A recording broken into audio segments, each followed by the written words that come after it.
Hi, I'm Kimberly Montgomery, and I want to welcome you to this episode of Interview with a Medium. In today's show, we're joined by the wonderfully warm and talented Denise Ramon. Denise is an incredibly gifted medium and just the gentlest soul, and we have a wonderful conversation about life after life, our loved ones in spirit, soul groups, and more. You're really going to enjoy it. So let's get going. Excuse me. Welcome, Denise Ramon. Hi, how are you? I'm doing great. How are you doing? I'm doing well, thank you. I'm so excited to have you on. Thank you for joining us. I just want to say right out of the gate, I had a reading with you a few months back, and we connected with my daughter, and it was one of the most heartfelt, wonderful experiences. I'm getting goosebumps just thinking about it again. So, if anyone out there is thinking about working with a medium, I can highly recommend Denise. She's just lovely and wonderful and warm and so fun to work with. So thank you for being with us. Thank you for that. I'm excited to be here. Thank you. Good.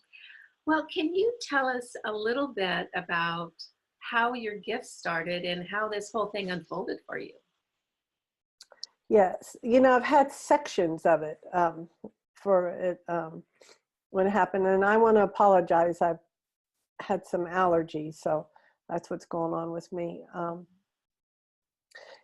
always knew as a kid something was different with me. I didn't grow up in a religious home. But there used to be a section in the Sunday paper called The Parade here in the U.S. And in there was a section about Jesus stuff. That's all I remember. And I would send away for whatever it was. It'd be something free, and I'd send it away. And I remember being 11 doing this, and the stuff coming in the mail. And I can't even remember what I got, but I just knew it was Jesus stuff. And I would be made fun of at home. And but I just always felt different, and I was always told I was too sensitive. And I never understood what that meant, but I knew I didn't want to be too sensitive. I thought it meant you cry a lot or something. But I just knew where I was in my life is not where I wanted to be even when I was 14. And so I went off on a journey to try and do different from how, and not that I grew up in a bad environment, but it just felt good for me. But when I moved from Florida to Texas, and when my father, he did pass away when I was 17, but nobody talked about death, nobody. Mm-hmm. And so he was gone, and that was it. And that was the end of the story. Mm-hmm. When my brother crossed over at 23, when I was 23, that's what cracked me open, starting the crack. At his funeral, we were all devastated by his death. And at his funeral, I remember leaning over his closed casket, crying, saying how much I'll miss him. And this warmth feeling came over me. And the warmth feeling was so love embraced. It was just this amazing feeling ever. And I could hear it in a male energy, and he said, "The time is right, your brother is with me, and I'm here for you." And I remember saying, "Oh my God, there really is a God." And I had to stay there for a few moments just to embrace that, because when I tried to raise up to see who it was, I couldn't move, but it wasn't a force hold. And I didn't tell anybody about that for a year because I didn't want to cheapen it, because words cannot express that feeling. Yeah. But it was at that moment I knew everybody goes to what we call heaven. Not that my brother was a bad person, but he wasn't. He believed that there was something else out there, but not like what the Bible preaches or whatever. And so I knew he was, I knew everybody goes. And that started my journey. That started my journey of healing and changing things and looking forward to things in life. And I just always knew that there was a God. And when I, and then again around 33, 34, some memories of mine came to open about my sexual abuse, which I had zero memory of. And to this day, I don't have memories. I just know where it happened. But it happened when my niece was of that age, when I was around 2, 3 years old. And I knew I had to either connect again with this God more than what I have been, or I wasn't going to make it. And because I had a real tough time, and I remember saying, I can't do this anymore. I'm just going to have to end it. So I just started meditating every day before anything, and just kept doing that and doing that and doing that. And from there is when I really started opening up and started seeing. And about a year into working on my abuse and healing it with professionals, I knew I had to walk this fine line, because I knew people were watching me on how I did it. And I have to say, I think it was 6 or 7 years later, somebody came to me and said, Denise, this is what's going on in our family. How do we heal from this? What did you do? And I was like, oh my God, they were watching me. I didn't know, but I could feel it. Yeah. But that, working through that is what started my healing. And that's when I came in to meet someone. We had a metaphysical shop, and this lady told me I was a healer.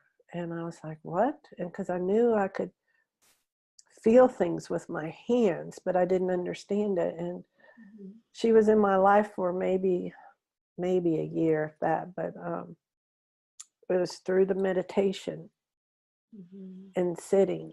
And I'd sit in the same place every day and just meditate. Sometimes I'd fall asleep, sometimes I wouldn't, sometimes I'd have the best day, sometimes I wouldn't, but I just kept doing, and reading. And we didn't have internet back then like we do now. And trust. I had to trust what I was feeling. And then all of a sudden, through the healing, I started realizing that I was talking to people on the other side. Well, when I was going through my therapy, I thought I had multiple personalities. So I asked, do I have multiple personalities? And they said no. And then I found out this is what I thought were my multiple personalities. I was hearing people and hearing things. And I just started having conversations and talking and just knowing. And there's a stillness within you when this goes on. I mean, I've had conversation with plants and trees and animals, just everything, you know, and that was my, you know, and just from there, and I couldn't, the more you know, the more you want to know. Yeah. And I remember the universe put me in places that I just didn't understand, but I did some Native American stuff back in the late 90s, which I'm not Native American at all. And I couldn't understand it. I just thought it was the weirdest thing, but I just followed spirit and what spirit wanted me to do. And I think it was like maybe 5, 6 years later, things that I was taught then were now starting to come into the picture where I could understand. I needed to experience them first, so when it was being presented to me, I could understand. And it's just been I just continued with this journey and doing it. And it's scary being a medium and being intuitive and healing, because it all goes on trust and belief. You know, you have to believe. And trust has been something that I've had to work on, not just with this, but with other stuff in my life. And I know what I hear, I know what I feel. And I remember reading in a book where someone said about mediums and intuitive people, we just know. And I was like, oh my God, that's what I always say. I just know. You just know. Yeah. Yeah. And you can't elaborate other than I just know. Yeah. But everybody's intuitive. Everybody is. Mhm. Yeah. So help us understand when you first started connecting in with what you were hearing. Mhm. How does that feel for you? How does that play out? Is that, do you actually hear it with your ear, or you hear it inside your head? Can you help us understand that more? I always, I don't hear it with my ears. I hear it with my mind's voice. Okay. Yeah. And I love the way I hear it that way because there's no, um, I'm sorry, I didn't get that, or there's no misunderstanding. It's so clear. Mm, And you just feel it all within you. And you just know. yeah. So as you leaned over your brother Hmm. at his services and you heard the voice and it sounds like you just had a knowing, Hmm. that Yeah. just an understanding. How then did that play out for you in the world around you? Because obviously you had a sense of knowingness, of a broader understanding than most of us do. How did that change the way you saw the world and you worked within the world? Well, one of the things I knew was, even though my brother was 28 when he crossed, I knew that that was the day he was supposed to cross. You did. I knew it. Didn't mean I liked it. Right. And I was very mad at him, to put it mildly, for choosing to exit that way. And because he was in another country and we didn't get to say goodbye and all of this. But I knew it was his time. That was his time. Mm-hmm. Um, so it didn't matter um, if he was here, if they would have done something different, because my brother was murdered. It wouldn't have mattered because he would have crossed from a car accident or whatever. Okay. So, and I have to say, I remember reading, I think it was within that first year, I read somewhere where this guy was in an Explorer and he was in a rollover collision. Mm-hmm. And I forget where the wreck was. And he was in a rollover collision and he survived it. And he got out of his car and walked across the street and got hit by a car, and that's what killed him. And I was like, that just validated, when it's your time to go, it's your time to go, Yeah. you know? Um, and there's reasons why we choose the exits we do. And it's not just for us, it's for everybody. But I just, it just changed me because I knew that there was more to this life than this body. And there was really other beings on the other side, Mm-hmm. and that we really were not here by ourselves. Even though you may feel alone or lonesome or whatever, we're still not by ourselves. And that in itself was huge for me, especially being 23. Yeah, that's young to get that all of a sudden. I have so many questions based on what you just said. The first one I'd like to ask is about the beings. And you say there's beings on the other side. And when we say other side, that's things that we can't see with our physical eyes. Right. You know, a lot of there's a lot of information out there that there's kind of this nebulous, misty energy when someone crosses over. But then, I've also heard that no, they're people, just like, I mean, they're an individual soul, just like us, with a personality, this and that. Not a whole lot different than what we are here. Can you talk about that and what your perception is, like when we cross over? What is our beingness there?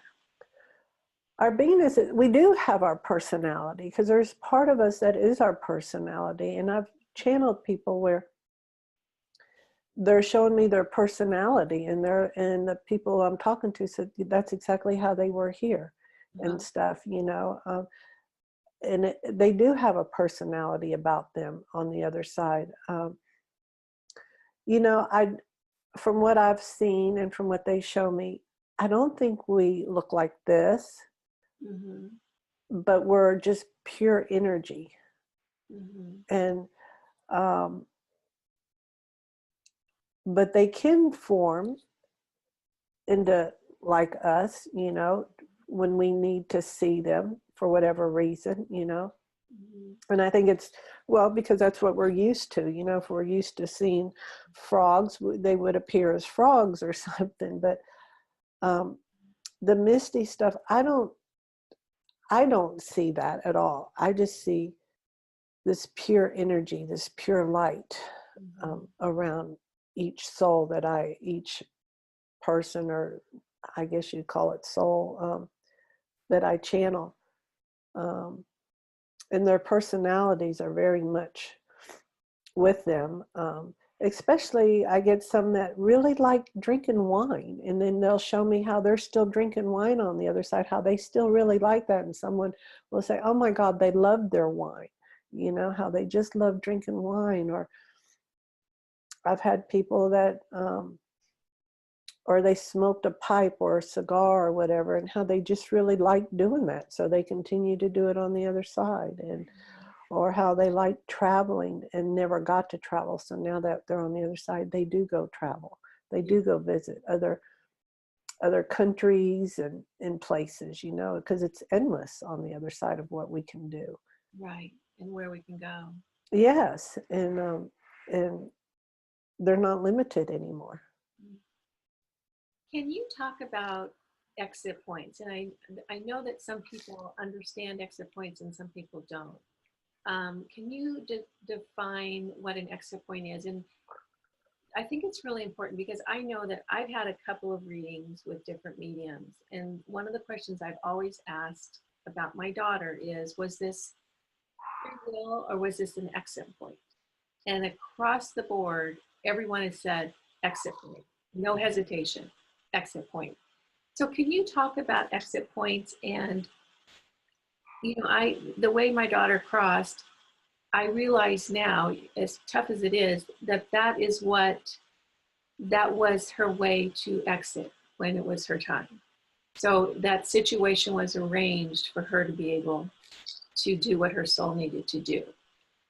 And like the story you just told about the gentleman that survived a rollover crash and was hit, could you talk about exit points and what they mean to someone who's left behind and is feeling it was too soon, it wasn't time, this is not right? I can. You know, I will use my brother as an example. As I said, my brother was murdered, you know, and I won't go into detail, but he worked for a company, a legit company. He was a merchant marine, and he worked for a legit company in another country. And that company was doing illegal acts. And my brother knew too much and didn't want to participate, because he took his captain's license very seriously, and I'm sure he just didn't want to be involved in that. But because of what my brother knew, they had to do something. So, you know, my brother, because of the way my brother chose to exit, that company gave my mother quite a bit of money back in 1981. Mhm. And that money allowed my mother to live the last of her 16 years somewhat comfortably, because my father and her didn't prepare for, in the event that he died or whatever, that she'd be taken care of, and she was a stay-at-home mom, yada yada. So had my brother chosen exit of cancer or an automobile accident, all's my mother, because he wasn't married, would have got was $30,000. And that wouldn't have lasted my mother very long. But because my brother, this was the best way for him to exit, was through murder, my mother got enough money to live on until the day she crossed. So do you And feel like that was part of the scenario? oh, I know it was. Yes. Yes, I know it was. Yes. Mhm. And I have to say, it took me a long time to figure that out, because I was angry with him for a long time. Mhm. You know, it's like, why couldn't you have left with cancer? Why couldn't you have done this so we could at least say goodbye and blah, blah, blah. And I feel like my brother is one of my soulmates. We're so heart connected. We've been together in many lifetimes. But that was the best scenario for everybody, not just my mother and him, but for other people in the organization and everything, because they really had to do things different. Mhm. Um, you know, just I also feel like we can choose to go in our sleep if we want to. We don't have to have these traumatic crossings. Mhm. Um, I feel like we do have control over that. Um, but sometimes these things are needed, like when people die of a drunk driver, you know, Mhm. as horrible as it is it was that person's time to cross, but it's to also bring attention to, we still have a serious issue with drunk driving, people serving alcohol to minors and stuff, and you know, and to bring more awareness to it. And they collaborated together prior to reincarnating, you know, or maybe, who knows, 10 years when they were both, because, you know, we cross back over in our sleep. So Yeah. they can arrange things. And this was the best scenario to bring things together. And does that mean that it hurts any less? No, it's still going to hurt because we miss them. And we have to, I think, allow ourselves the time to grieve the loss of them. But at the same time, I think it helps when we know that they're really not gone. They just transition into another form. Yeah. Does that mean you're never going to cry again? No, because my brother's been he's crossed over for, I don't know, 37, 38 years. And I still have tears about him because there's things I miss about him, you know? And, but I don't feel a separation. Yeah. Yeah. It's having them here in the physical. Yeah. And you know, that happens for me. You know, I understand it intellectually. I still will have times I'll walk into my room and just break down. It's just, you know, it's just almost like I need that release of trying to work it through. Mm. Yes.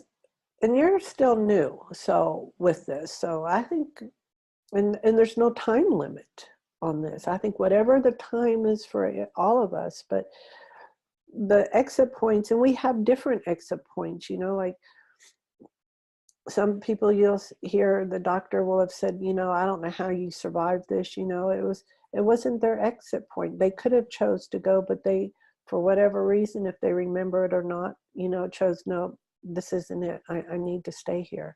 And I've heard people who have chose not to exit, that they wanted to stay, you know, Mhm. and they either did things different or they just weren't ready to go. And we just have different, do I understand it? No, Yeah. no. I don't understand why we only want to stay here for 6 years or 28 years or 18 years. I don't understand that. Yeah. But but that's my selfishness coming in. I want you to stay as long as I'm going to be here. I want to be the next one to leave. Yes. Yeah. Yeah. Can you talk a little bit about what you've learned from Spirit about our missions? Like we come into life, I guess, with sort of a game plan of the type of lessons we want to learn and a sort of a mission of sorts. Can you talk a little bit what you've learned from Spirit about that? One of the big things I've learned is that not to take this all so serious and to have fun with it. Mhm. Um, that's when we start, I hear, is when we start getting into depression and feeling like we're not worthy. is when we start putting too much emphasis on what we should be doing. Mhm. There's nothing that we should be doing. It's just being and having fun and whatever it is, and not take things so serious. And um, the main thing that I've heard, and my guides tell me in spirit to say, the main thing is to have fun and to love, just to love, and to love ourselves from within, and all those parts of us, and I say the good, the bad, and the ugly, but we've labeled them as such, but they're all good regardless of what it is. And just learn to love all those parts of us and of ourselves, and just have fun. There's no right and there's no wrong. It Mhm. just is. Mhm. And and but we get real caught up in what society says, like how us women are supposed to look or how the house is supposed to be, and then we start molding towards those things, and it's really not anything about that. And I always try to envision filling up my insides instead of the outside, Yeah. because that's what we take with us. Mhm. And I really got to see that so clear when I took the Timex watch off of my mother's arm. And I remember saying, you don't even get to take a Timex watch with you. Boy, that's a beautiful way to put it. Thank you. Yeah. Mhm. Can you help us understand what you've learned about soul groups and the relationships that are so important in our lives, our family and people that we connect with outside of our family? Can you talk about soul groups and how they work? From what this is my understanding, our soul groups are large. I like to think of them small and cozy, but they're not. They're, from my perspective, they're large. Our soul groups, our families are in our soul group, um, even though we may not connect with our families, but some of them are great teachers for us as we are for them. Um, I have a friend in Canada that I've met in person, and I just know I was her mother. And I would dote on her like she was my daughter. And I'm just like, and then it finally hit me, that we were mother-daughter in a past life. Mhm. And so our soul group isn't just where we live. It can be other places, other countries. Um, we may not even see each other in this lifetime, but we may just be acquaintances in this lifetime. But Mhm. there's so many different, so it's just who, when you add the soul group, it's almost like the soul group is a family of its own, you know, and we just have recycled in many different lifetimes. Mhm. And I believe and know that we have more than one lifetime going on at a time. We can have two or three lives going on parallel at the same time, and that mind boggles me because everything is now. No, that's so hard for us to get. I know. I want to put it on a spreadsheet some way, but I'm like, how would you put it on a spreadsheet? But that's my, Could you my imagine graphing out everything that's happening in the universe? I know, and I want to, because I'm like, okay, just connect the dots, because sometimes it's just real mind-boggling, and then that's when I have to go back to just trust and believe. Yeah, trust is And right here, right now. yes, Yeah. and but to me, like, we're in a soul group, it's just, um, and when I say that, I can hear my guide saying, don't get too caught up in the soul groups, because then that's when we start separating ourselves. Okay. All right. And because we're all connected, Mhm. whether we want to be or not. And when I say that, I always think to myself, but I'm not connected to the cockroaches. Except them. Everything except them. But we're all connected, you know? So when I say that, it's like, I hear them saying, don't get caught up in the groups, because then we start doing a separation type thing. Yeah. And I guess that's part of our humanness. Yeah. Do you do you think that soul groups in general have a particular mission, or they focus on certain things at a certain time? I know, for instance, my family, one of the ongoing generational issues is addiction issues. So it's widespread throughout my family, my physical family. Mhm. Does that mean that our soul group is kind of working through those types of issues? Um,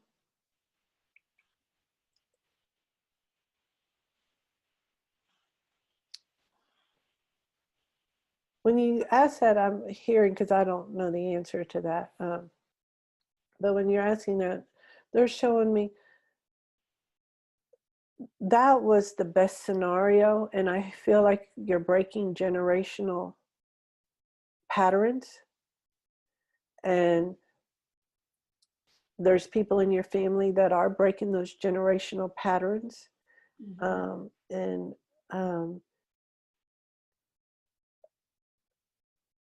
is that the thing that they came in here to work on? The main thing they came in here to work on is self-love. Because with addiction, there's a lack of self-love. Mhm. So you're really working, and that's what really gets y'all's attention. And but I feel like there's a lot more pain in that. And I have a lot of addiction in my family. I mean, my grandmother, my father's mother, was a bootlegger, you know, back in the Depression. She's an Yeah. entrepreneur. Yes. And she was in Chicago, Illinois, you know, and mhm, and and you know, there was a lot of addiction in my, and, you know, I just um, it's generational, and it's I feel like as you're saying, when I'm saying that, they're showing me how we're also learning how to establish boundaries for ourselves. Okay. And boundaries aren't walls. Boundaries are a way of showing ourselves love and showing others how to treat us with love. Yeah. Yeah. And and I notice that a lot of women have that problem. Hmm. Yeah. Particularly in our culture and a lot of cultures. Yeah, because we don't want to be mean. And we want to be liked. We want to, it, being that way is almost encouraged in our culture. Being a people pleaser can sometimes. Yes, yes, yes. So you said that um, your guides, and I could see you listening. That was such a cool experience to watch you listen. Um, you said that it's about addiction is connected with self-love or lack of self-love. But Mhm. I would wonder if that isn't kind of a universal human condition. I mean, we come in here with amnesia, we feel separated, even though we're not, we're never alone. And I guess I would say that most of humans suffer from a lack of self-love. What would the guides, or what would you say to that? Um, I what I'm hearing is that that is what a lot of us are working on. Yeah. Um, and with self love also comes in that is knowing that we're enough. Yeah. Yes. Yeah. Because when we know that we're enough and that there's always enough, then we're not worried about somebody having more than us, or somebody getting the last thing, or Yeah. somebody getting over on us, or mad because someone got a promotion and we didn't, because we would know that there's always enough and that we are enough. And also, it's how we choose to come in to experience this, I know people who have come in through families with addiction, and they just went the total opposite way, where they didn't want nothing to do with that, and they just chose a different way on how to work on things. Mm-hmm. But they did get into maybe not addiction with alcohol and drugs, but with OCD, Oh. and control Mm-hmm. of, control. Everything has to be so neat and clean and, that way. Yeah, just a different form of Mm-hmm. Yeah. managing that stress, or that, I guess it's a sense of lack. I mean, sense of lack, like we don't have enough, we're not enough, we need to make things a certain way for us to feel better. When you say that, I hear we're not enough. Yeah. Yeah. We're not enough. And we do know people, and when I say that, because they're telling me we've all met people where they're their authentic self. And when they're their authentic self, we look at them kind of odd, but we envy them because they're their authentic self. They don't filter their words. They don't filter what they order to eat. They just wear whatever they want to wear, and they don't even make it an excuse, They're just their authentic self. Yeah. And they're very happy. Mm-hmm. Yeah, you can almost feel the energy of those people. Like they have a particular energy. Yeah. I know, I always like, okay, how they do that? Because I can get caught up in everything has to have its place. Mm-hmm. Yeah.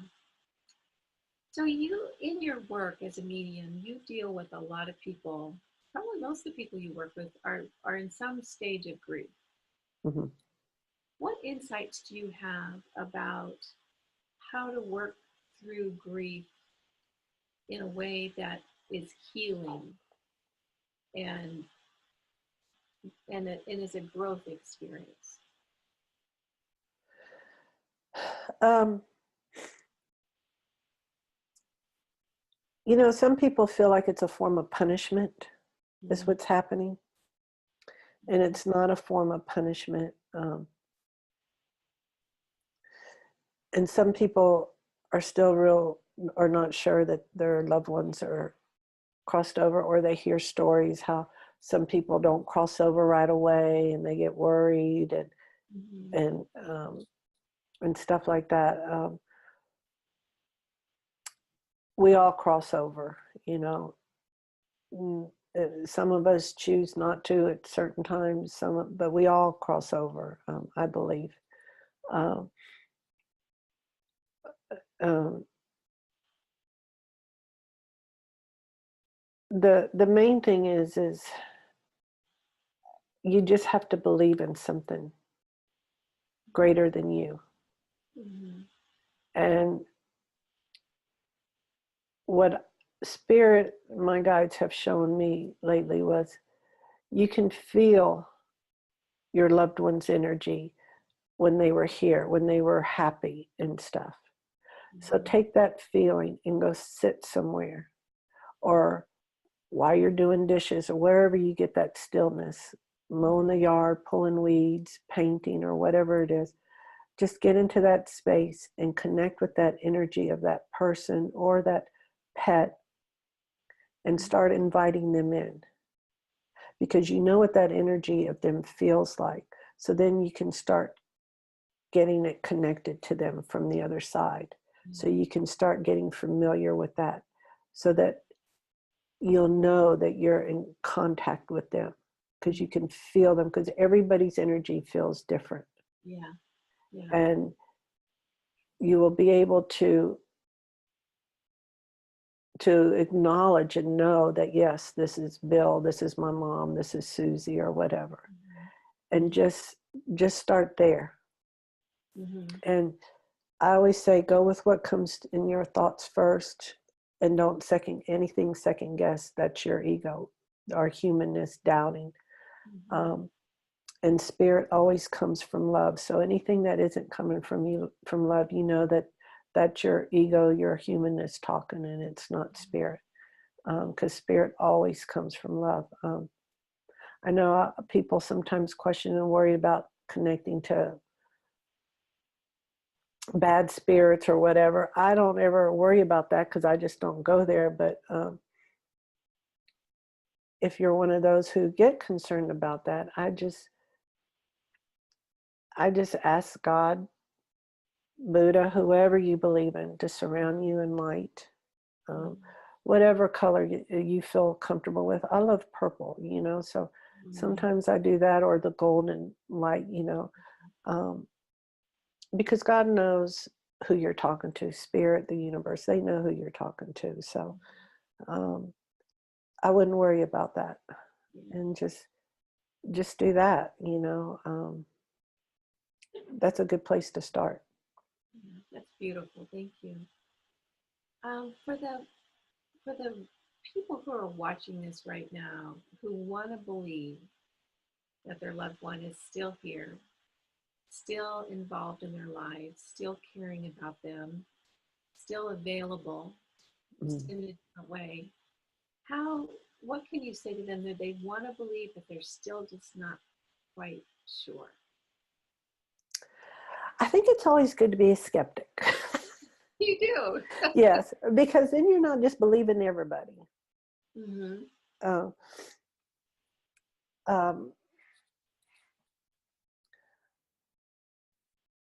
I say that that's healthy, to a degree, to have that. But don't let today's belief be your long-term belief. And be gentle with yourself, because you're still having to embrace that gut-wrenching impact. And you're still having to figure out how to do life different and yet still go on with life. Because what do people get when they have a death in the family? They get 3 days of bereavement, or sometimes 5 days, and then that's it, and then you're supposed to go back to work and life is wonderful, and people don't ever talk to you about it because they're scared of it too. So I say be gentle with yourself. Allow yourself to be however it is. Just be. But in those moments, though, when you're saddest, that's when I would really try to get into that place where you remember them laughing or a funny moment, and just tie into that energy with them. And you're going to start feeling them around, because they are always, they circle us. They want to make sure we're okay. They want us to know that they're still here, that they're not gone. But our grief sometimes holds us back from that. Or we second guess it. Right. Yeah, our ego comes in and like, no, that's not it. And but there's always like that puff of smoke, or the perfume, or the food, or you might smell coffee, or just anything about them. Or you could feel a cold wind by you or something, and it's like, and it is, they do those things. Yeah, that's wonderful. I have a girlfriend who has a new interest, and it's almost like a passion that she's so involved in, for nature photography. Oh, wow. She all of a sudden connected that her mother, who crossed, was a nature photographer. So we kind of sort of decided that her mother was inspiring her in that interest. And I wouldn't be surprised if she wasn't, because that's when her mom was at most peace. And when you're doing that, you're not focusing on what's going around in the world. You're just in the moment of that stillness. That pure joy. Yeah, and and those plants and all of that nature and that they talk to you. They really do. But it's through vibration and they just talk to you. And I love how the trees say they don't worry about how they're going to get anything. They just go with the wind. Mm-hmm. No resistance. Yeah. They don't worry about are they going to break. Mm-hmm. They just go with the wind. Yeah. Wouldn't that be a lovely way to live? I know. I just, and sometimes I get like these freeways that we have here in Houston. They're just like spaghetti bowls and getting worse. And I always think about, isn't it ironic how we believe that those things are going to hold us up Yes. and we don't give it a thought, Uh-huh. but we don't believe that there's something far greater than ourselves on the other side. Yeah. Beautifully put. Thank you so much. Well, I want to thank you for being with us here today. If someone wants to get a hold of you, how would they find you? I can be found at deniseramon.com. Wonderful. And if anyone's thinking about contacting Denise, I can highly, highly encourage Oh, you. how sweet. Wonderful, wonderful time you'll have with her. She's just so warm and gentle and loving and supportive. So thank you again. Any closing words? Thank you. When you said that, all I hear is be gentle. Just be gentle and be gentle with yourself, and because we're harsh on ourselves more than anybody else. Yeah, that's true. So maybe that's the word for the day, be gentle. All right. Well, I've enjoyed this. Thank you. All righty. Bye now. Bye-bye. Take care.